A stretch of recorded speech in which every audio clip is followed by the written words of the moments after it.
Consuming this, you are going to also lose weight. And of course, you're going to have all your vitamins that you need to keep you healthy.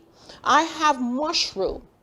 Mushroom is also lots of water content, lots of fiber, and not much in terms of calorie at all. You get your vitamin C, your vitamin D from that, and that is wonderful for osteoporosis. And then we have our broccoli here. So all of these foods, the cabbage, the broccoli, I usually say these are free foods because you're not going to gain weight consuming this, but you're going to be full, all right? And then I put this here, the corn on the cob. This is a whole grain. Whole grain means that you get the entire intact grain.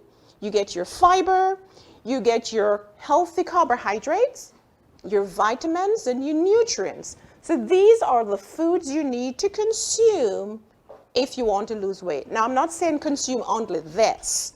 I'm only giving examples of good foods that are high in fiber and high in water content that you can consume and stay full and lose weight. Of course, we need to add our grains